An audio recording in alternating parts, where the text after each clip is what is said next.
Good afternoon. Thank you very much. Always difficult to be straight after such insightful, passionate entrepreneurs. But so we'll be probably back to down to earth on some other very interesting perspective that we want to bring today in this panel, which is how we can finally combine well from an investor point of view, from an advisor point of view, how we can combine well the investment between purpose, but also in search of performance. So we know capital markets are rapidly evolving, and more investors are striving to support both companies that align a strong purpose and investments, and strong return on investments. And we'll try to bring insights on how investors can achieve both these ambitions, highlighting probably best practices if we can. And this panel hopefully will bring two complementary point of view, those of investors and those of advisors as well. So and indeed ideally seeking to reach the best, I would say, balance in between investment strategies to align both ESG goals but also strong return. So I'm here today with three distinguished panelists. So Eleonora Briolini, board member and head of tax, BDO Italy, and she will provide insight on her role as a gatekeeper, supporting companies, in their capital market journey. Cédric Lowenbach, director of development from Bpifrance. So he will probably share also good stories and example of how they approach funding, balancing financial performance and a strong purpose. And finally, Mr. Tommaso Paoli, Chief Executive Officer of NUO, and I think he will share how NUO is committed to integrate purpose and a strong purpose and sustainability into their business model. So maybe I go first with you, Eleonora, if you don't mind. At BDO, and maybe I'll let you also introduce the topic. At BDO, you help transform small and privately owned companies, sometimes family-owned, and prepare them to be attractive with investors in terms of governance, social impacts, and I know you have also a tailored approach to support these companies across Europe. So, can you please describe how BDO role as a gatekeeper supports these companies looking for capital, and how you help them attract capital? Thank you. Good afternoon to everyone. I would say as BDO, but generally speaking, the advisor engaging in process like being by side of the entrepreneur who wanted to attract capital from the market. The main focus is really strategically to think together with the company and in a way define the best plan to approach the market. Because when you think about BDO, I have to say traditionally, we are perceived as a gatekeeper between, honestly, company and capital market. Why? Because normally we ensure that the company approaching the capital market are really meeting all the regulatory requirements and are providing, let's say, accurate financial reporting to the market, which is a really main important topic, because generally when you deal with privately owned or family-owned company, you need to communicate that they are no longer private, they become public, they need to communicate, they need to be transparent, and there are a number of requirements they need to comply with.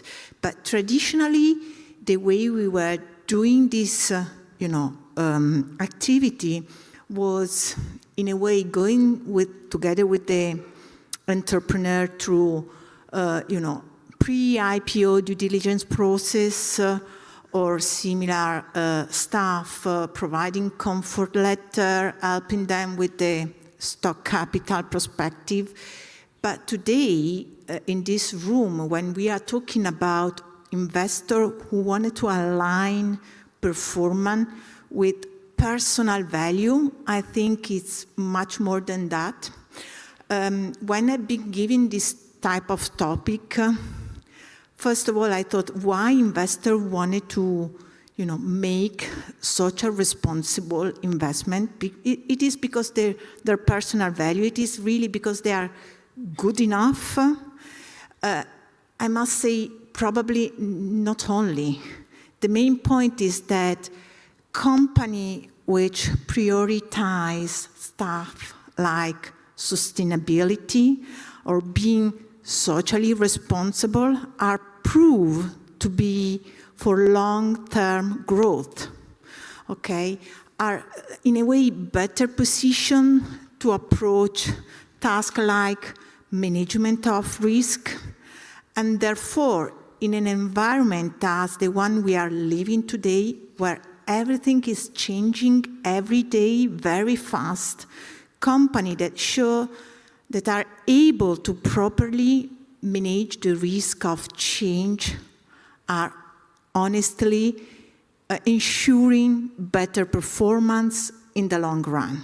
So when you actually approach a company like this, the first really step with them strategically is thinking about their sustainability in an overall run. So think about their ESG value chain, I would say, starting from product sustainability or service sustainability, doesn't matter, going through, I'm operationally efficient and why, I'm adopting, eco-friendly practice or not, I'm able to communicate that to the market.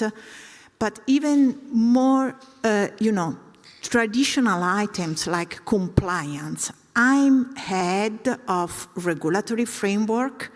I'm really subject to the risk that the regulatory framework change. I have a huge compliance cost for this, or I'm able to drive my company in advance. This type of tasks are really crucial today to attract investment. Try to be very pragmatic with you. I'm dealing with tax. I'm a tax partner, right?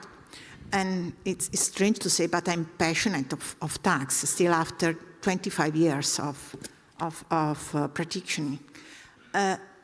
My point when I approach company who wanted to really go to market is, can you really manage, tax under a governance perspective? Are you really governing the tax risk? And it's not only about, are you adopting a tax control framework? Are you under a cooperative compliance program? It's much more than that. Are you bringing tax to the start of your decision-making process, or is still to the end? Have you noticed, company leveraging on patent box regime in the past, they were communicating. Why? Because they were showing that they were able to efficiently manage tax. And also today, company adopting tax control framework or joining cooperative compliance program, they are disclosing. Why? Because they are able to really provide good governance of tax.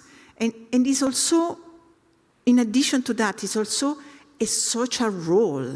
We never thought about taxes being an item to leverage and show that we are performing a social role. Have you heard about the Total Tax Contribution Report? It's a report where actually the company disclosed that they collect taxes not on their behalf solely, but also on behalf of the employee, on behalf of the consultant they work with, on behalf of the community. And why they are showing they are able to collect? Because this is an amount of money that is invested by our state to do social program. So honestly, I think that the best experience I have is that with the company that really wanted to rethink their ESG transitioning plan, before going to the market, because today is still a point, but after IPO, not prior to the IPO. I believe it must be done prior to the IPO. Thank you very much. No, I think you're right in saying the earlier you start, the better you prepare.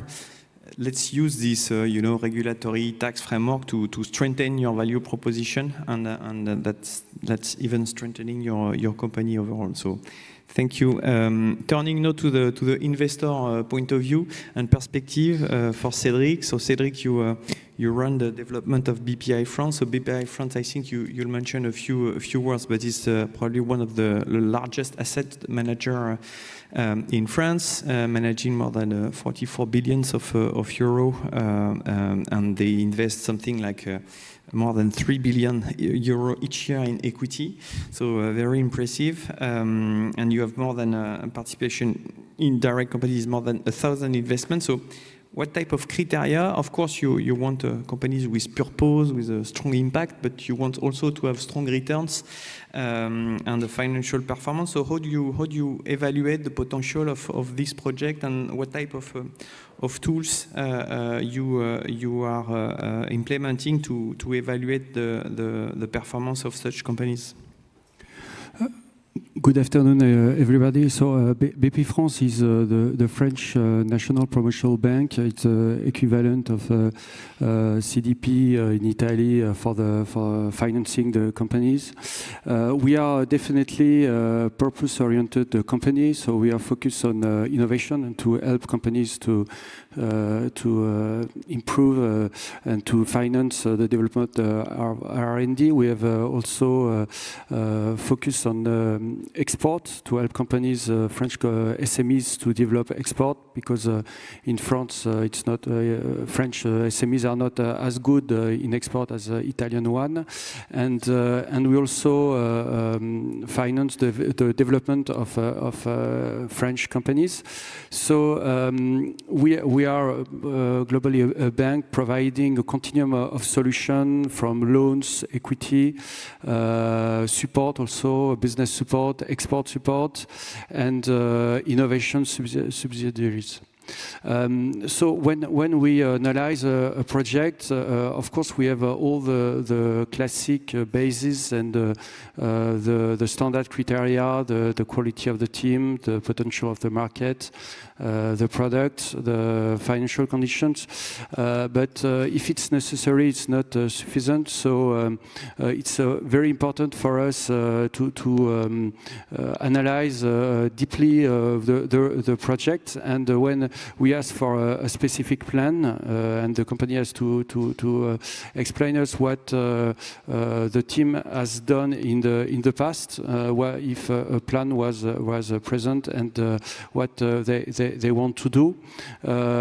We have within Bpifrance a specific team dedicated to the ESG and the climate, specialized for helping companies in their transition, because we are not blacklisting companies. We could have two positions to say, okay, we won't finance companies which are not top level in ESG standards, or to say no, we are here to help companies develop and help them in their transition. So we choose this path, and we define when we are investors in a company. You mentioned we invest 4 billion euros in equity every year, 18 billion euros in loans. And so it's important for us to define a plan and to follow the plan. We always member of the board of directors, and we ask to have every year one specific board dedicated to this theme. So it's really important. And so the criteria, the team has to be open-minded on these fields, and have a plan, a specific plan that to be implemented, and we can provide support to help the company. All right, thank you very much. So important indeed to have very specialized team, putting in place the best, I would say, metrics and governance when it comes to ESG, but complementary to financial performance. Maybe turning now to Mr. Tommaso Paoli. So you're the CEO of Nuo. Nuo, you're an investment company, a private equity holding, you'll tell us, and you invest mainly in Italian mid-sized company with a long-term horizon. And we were discussing during the preparation that you mostly invest in companies with strong purpose. So how do you integrate these sustainability parameters into your business model, and how do you select the companies you invest in? Thank you. Thank you, Mathieu. Thanks to the Elite team for inviting me, and good afternoon to everybody. And as you said, we're not a private equity, meaning we don't buy and then sell at a determined time frame. We actually invest in companies with the aim to stay long term, which means make them, let's say the ambition is to really make them among the best in class in their small niche, to protect the Italy factor, l'italianità, and to make it more and more sustainable. So having this long-term view, and by the way, we can do this because the capital is provided by three families, and probably they're going to become 5 now, and so we can manage it sharing each specific company and making them choose the long-term path for each company. So with this approach, at the end, you can go through downturns or crises because you have time. And the most important thing is really that the base of the company is on very solid. And what among assets, quality, yes, but to make this base very solid, the purpose is fundamental. So I make some examples of our companies, Scarpa, the mountain trekking shoes, which no place is too far. No, let's say not the purpose, but I would say the motto. Or Ludovico Martelli, which is Proraso, the shaving cream, and Marvis, the toothpaste, which is make it enjoyable. Okay, it's a purpose. Okay, they want to make the routine experience of brushing your teeth enjoyable. Okay. And Slowware, the technical pads, Bending Spoons, actually a company that also went through Elite, and their purpose is just to create the best company in the world, which is a little bit ambitious, but they have a purpose. That's the only purpose they have. They don't care about apps, or they just bought WeTransfer. They just want to be the best, to become the best company in the world. So basically, if, as by the way, as we heard also from the previous speakers, at the end it's a matter of relationships and creating a relation with the consumer, with the customer, with the employees. So if you have a purpose, it's much easier to create this link. Obviously, it has to be very strong and solid and authentic. And that's why, for us, it's the most important thing when we evaluate the company. Andriani is another company we have, which is a gluten-free pasta, who's by far the most sustainable we have. Their purpose is totally ESG. And, but even Subdued, which is a recent investment, they really want now to go for sustainability. We're talking about fast fashion, so no, but they really want to make a difference now. So you don't have to be sustainable, let's say day one, but you need to have a path towards sustainability. This, if you want to make your company last forever, okay, I exaggerate, but for many, many years. And obviously, instead, if the goal is to do a quick gain, maybe it's not so important. But if you want to create a long-lasting company, it's probably the most important investment criteria for us is to analyze the purpose. Thank you. Maybe we are reaching the end of the session soon. I'll be just wrapping up with maybe one question, 1 minute each, just to wrap up. So we have here obviously a lot of successful entrepreneurs and founders, private companies willing to become listed one day here at Borsa Italiana or in the Euronext market because they want to be leader in that field. They want to be a consolidator. What type of advice would you give to these entrepreneurs and leaders, which wants to attract capital to their companies and continue to be the leader in their fields? I will recommend to build a credible plan. It's very important to have a credible plan because the investors will ask you a lot of questions. So it's you have to build a solid ground on this field. To be transparent because of course we're not perfect. So it's also important to, if you have weaknesses, to share them with the investors or the financiers. And just to, so in the question we had also the benefits and incentives, and now it starts to be common to have incentives when you reach the KPIs in this field. For instance, in our private debt activity, the loan is decreased if you reach the KPIs, and in our private equity activity, if you reach the plan, the ESG plan, you will the management will receive incentives at our exit. Thank you. You want to go next? I'm saying I've been pretty inspired by Draghi report issued 1 month ago, roughly, a bit less. And he's talking a lot about sustainability.